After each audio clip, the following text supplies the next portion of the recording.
ketika reformasi pada tahun 98, lengsernya Soeharto, lalu kami menaikkan bendera di Tower.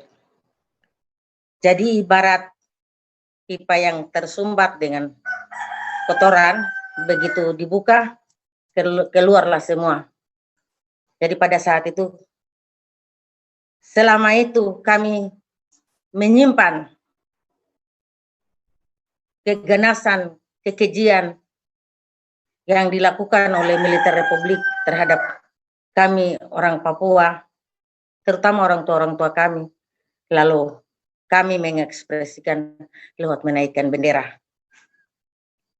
Pada saat itu pemerintah atau negara tidak melihat itu, bahwa itu adalah protes kami. Tapi kami dibubarkan dengan cara paksa. Kami diserang dengan tembakan meriam dari kapal perang, juga helikopter, dan pasukan dari Ambon, Patimura, dan yang ada di Biak, Angkatan Laut, Angkatan Darat, Kepolisian, atau Brimob, gabungan itu kami menyerang kami di bawah Menara Tower.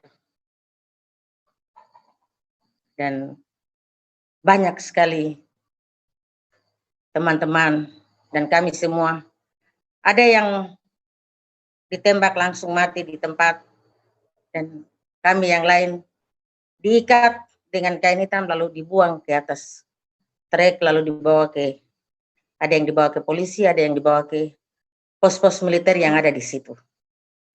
Dan saya dengan teman-teman kami dibawa ke pos militer Angkatan Darat. Pada saat itu kami menyaksikan sendiri bagaimana penyiksaan.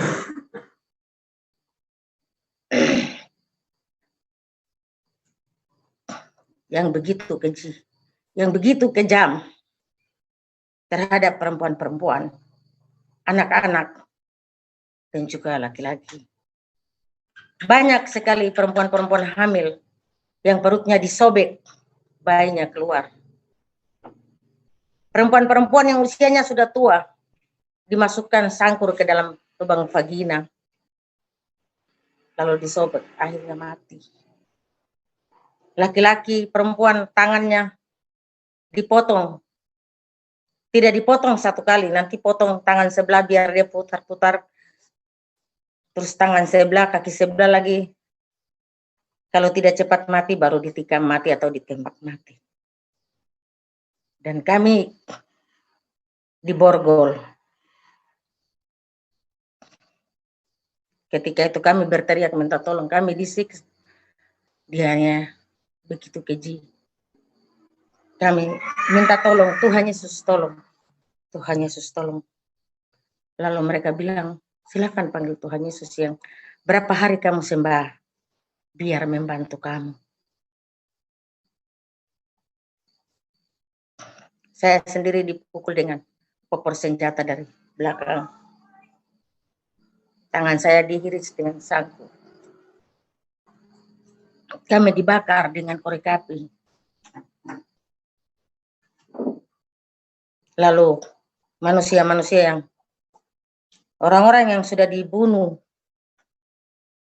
bayi, perempuan hamil,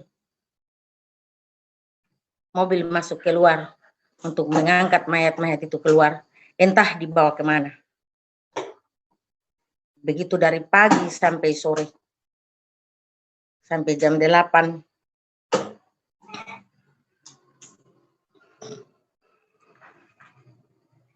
Manusia yang diangkat itu begitu sudah gelap dan masih banyak lagi yang harus mereka angkat.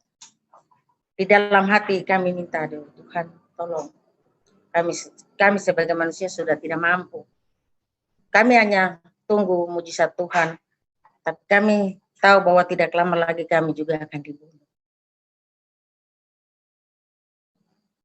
Begitu ada anggota yang masuk kami tidak kenal, karena pada saat itu mereka pakai topi seperti daun-daun begitu di kepala, mukanya itu pakai masker, tapi sudah dikasih hitam muka-muka, sehingga kami tidak kenal itu siapa. Tapi dia sempat kasih patah borgol dan suruh kami lari. Dalam kondisi tidak berpakaian. Kami ada 8 orang. Laki-laki 4, perempuan 4. Waktu kami keluar, dia bilang, hari ini Tuhan Yesus ada untuk kamu. Kamu pergi supaya menyaksikan umat atau ciptaan Tuhan yang disiksa, dianiaya seperti binatang. Lalu kami keluar dan berusaha untuk kami bisa menyelamatkan diri.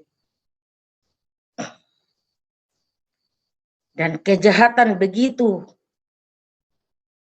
kejam militer Republik Indonesia. Kami berpikir bahwa kami ini bukan manusia, kami mungkin binatang. Sempat waktu saya disiksa, saya bilang semua manusia itu lahir dari perempuan. Perempuan itu melahirkan kehidupan. Kami mama-mama atau perempuan Papua melahirkan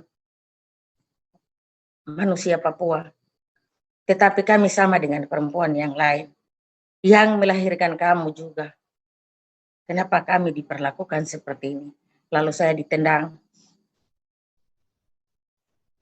Tangan saya diiris dengan sangkur.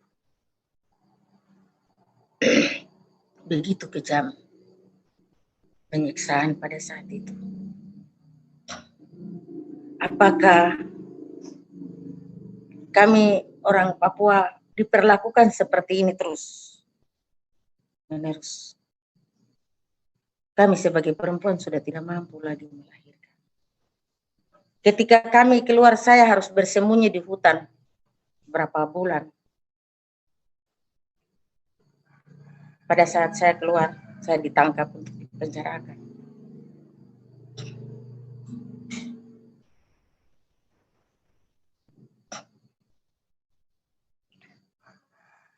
Dan banyak teman-teman saya yang sudah meninggal, pergi mendahului kami. Kematian adalah satu jalan untuk manusia. Tetapi cara kita pergi menghadap Tuhan, mungkin kami orang Papua, inikah caranya? Kami pergi menghadap Tuhan dengan cara seperti ini. Atau kami, napas hidup kami ini harus dicabut oleh militer Republik Indonesia.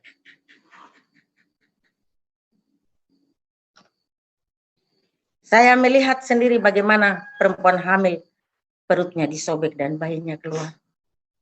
Saya berteriak. Mereka katakan, jangan berteriak, sebentar lagi kami juga akan dibunuh. Dan kami tidur di dalam darah itu bagaikan air. Rasanya kami ini tidur di dalam air, padahal itu darah manusia. Dan waktu kami bersembunyi dan kami melihat bahwa mayat-mayat hanyut di laut. Karena Pulau Biak dan Pulau Yapen di tengahnya ada selat. Di laut itu seperti batang kayu yang hanyut. Dan saya sempat ikut hadir pada saat mayat satu dimakamkan di Kampung Ibdi. Saya melihat sendiri mayatnya, kepala tidak ada. Cuma badannya itu mayat perempuan. Susunya dipotong dan dia hanyut dengan sangkur masih ada di lubang vaginanya. Dan kami kubur. Tapi dalam ketakutan saya berdiri dari jauh. Tapi ingin melihat.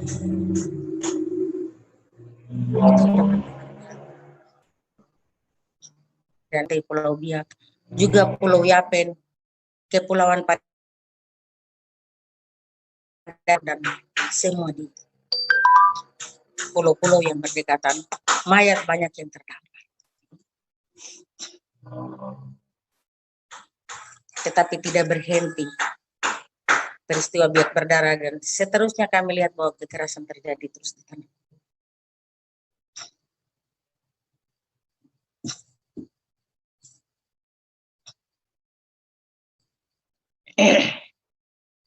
Kalau tuan-tuan dan nyonya-nyonya atau teman-teman datang ke Papua, pasti lihat, pasti dengar sendiri. Banyak korban yang sudah meninggal, tapi masih ada yang hidup sebagai saksi hidup. Dan kalau waktu panjang bisa kita sebut satu persatu. Terlalu banyak.